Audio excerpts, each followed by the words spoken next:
Once upon a time, there lived a princess in Oyi Kingdom. She was the most beautiful girl in the village, and her name was Princess Omalicha. Her father was King Ikenga, and he was a well-respected and feared king. Even the people in the neighboring villages feared him, as no one dared to come close to Oyi Kingdom to cause any trouble. Princess Omalicha was the envy of all the young women in the village. They all wanted to be like her, and some even named their daughters after her because of their admiration for her. Even the young bachelors in the village wanted to marry the princess, as they were all fascinated by the mystery surrounding the princess. Princess Omalicha never left the palace, except during festivals and important occasions. Whenever the princess was out of the palace, she never spoke to anyone, and this made the villagers wonder if their princess had a problem speaking. Rumors have even made the rounds that the princess was born without a tongue, and since no one knew the real reason why the princess never spoke, they were all fascinated by her and loved her. Little did the villagers know that there was a reason why the princess never spoke in public. Princess Omalicha was a very beautiful princess, and what people did not know was that she was also wicked and heartless.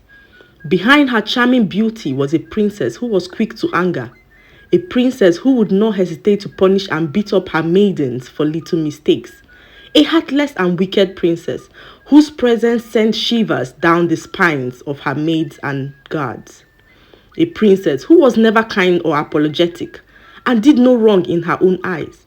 She was extremely wicked that even the king did not know what to do about it. The princess had been wicked right from when she was a child, and this made her father, the king, prohibit her from speaking in public or associating with the villagers. When she was young, the king sent for seers who told him that the princess was under a curse, and this was the reason behind her wickedness. Many attempts to break the curse failed, and the king decided that the best way to protect his daughter was to keep her away from outsiders. So, whilst the villagers saw a beautiful princess, the maidens and other servants in the palace saw a very bitter and wicked princess.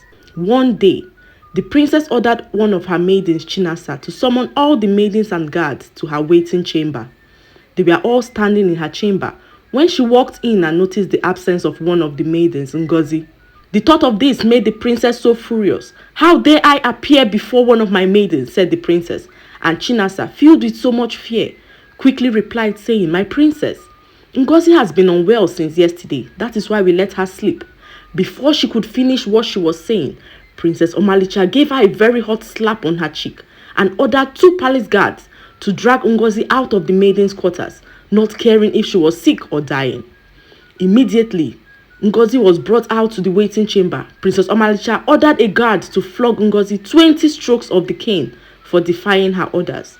The guards whipped Ngozi so hard that she passed out and had to be rushed to the palace medicine man for immediate treatment. The princess was so heartless as she rained terror on every maiden and servant in the palace. No one could talk about the princess within and outside the palace grounds, as anyone who dared defy the king's order would be exiled from the village. The king made this order to make sure that the secret of the princess remains within the walls of the palace. Days, months, and even years went by, and the princess grew to be more wicked.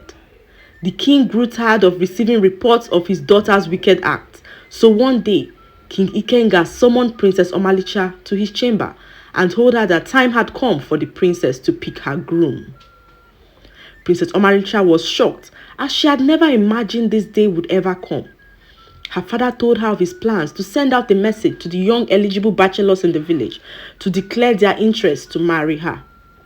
In Oyi Kingdom, when a princess is ready to get married, all eligible bachelors send in gifts to declare their interest. Then the princess will go out on her first outing, escorted by her maidens, where each eligible bachelor will be given a few minutes to convince the princess to marry him. Then the princess will note down her preferred candidates, and they will all be allowed to show off their talents to the princess. It is after this that the princess will choose the one she will spend the rest of her life with. The ceremony was conducted, and Princess Omalicha was swept off her feet by one of her suitors.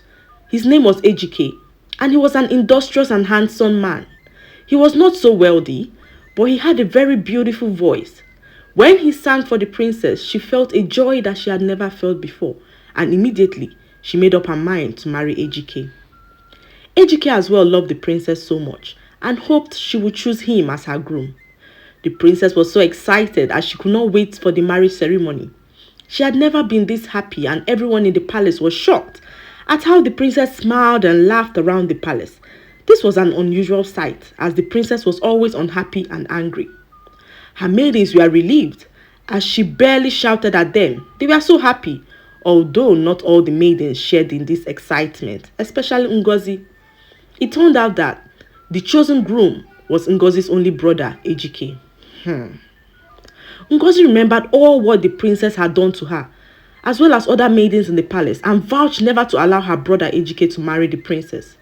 Since Ngozi was prohibited from discussing anything about the princess with anybody, she was confused on how to stop the marriage ceremony. So one day, the king sent out a message summoning all the villagers to the palace grounds to announce the chosen groom and date of the royal wedding. It was a tradition in Oyi Kingdom for the king to make such announcements to the hearing of everybody. So everyone gathered in front of the king's palace, including Princess Omalicha and Ejike. The king began to address the crowd, and whilst he was speaking, Princess Omalicha caught a glimpse of Ejike and Ngozi smiling at each other, and this made her so furious. She immediately remembered her father's orders prohibiting her from speaking in public, so she tried so hard to restrain herself from reacting. Ngozi noticed that the princess was looking at her, so she kept on smiling at her brother Ejike because she knew that the princess was unaware that Ejike was her brother. This provoked the princess further as she reached out for a glass vase and threw it towards Ngozi. The vase missed Ngozi's face and shattered on the wall, leading to serious commotion in the palace as everyone was watching.